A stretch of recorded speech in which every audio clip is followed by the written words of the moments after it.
Before we ended our hearing kahapon, before we adjourned, the Justice Committee already issued the notice to the Vice President.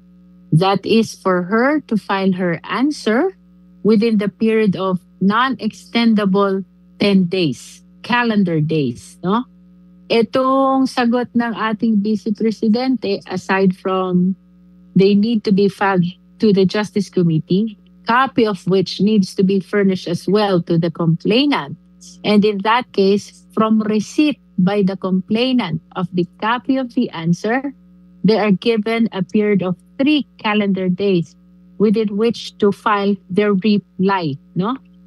Dapat i-furnish din nila ang Vice President. And in that case, the Vice President naman, from receipt of that reply, is given as well a period of 3 calendar days to file her rejoinder. Ang tawag natin dito, DJ, responsive pleading. Reason is nagsasagutan sila. From complaint, may answer si VP. From answer, mayroong reply si complainant. And from reply, may rejoinder si VP. No? Ang tawag ko dito, DJ, is step 3. And as a matter of fact, dito sa step 3, dito na rin sinasubmit yung evidence ng both parties, complainant and respondent. And if they have affidavits and counter-affidavits, they need to be sworn in as well before the Justice Committee. When all of these are complete, the Justice Committee under step 3 needs to determine whether or not there's sufficient ground that supports the impeachment complaint. If the answer is in the affirmative, if that is a decision of the Justice members' majority, we go to step 4. Step 4 is the hearing proper. Dito natin tatawagan ang complainant, ang witness, and even the respondent. Maraming nagtatanong, DJ, what if the respondent doesn't show up? What if the Vice President doesn't appear before the Justice Committee? Let us remember that her appearance in the hearing is part of her right to due process. In other words, she has the prerogative.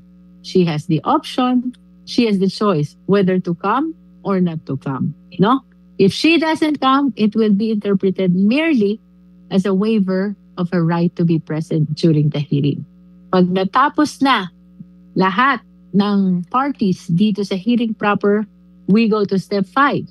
In step 5, the Justice Committee will vote on whether or not there is probable cause that supports the impeachment complaint. That is why, DJ, ito ang dahilan, Manong Ted, why I compare the proceeding before the Justice Committee to a preliminary investigation in an ordinary judicial proceeding. No? Para kami mga fiskal, nag-PPI, the quantum of evidence required is probable cause, and whatever the decision is of the Justice Committee in step 5, isusulat namin yan sa committee report. And that committee report is subjected to the approval of at least 1/3 of all the members of the House of Representatives. No? Kung makakakuha siya ng at least 1/3 vote, then that is the time that the Articles of Incorporation, Articles of Impeachment will be transmitted to the Senate for trial.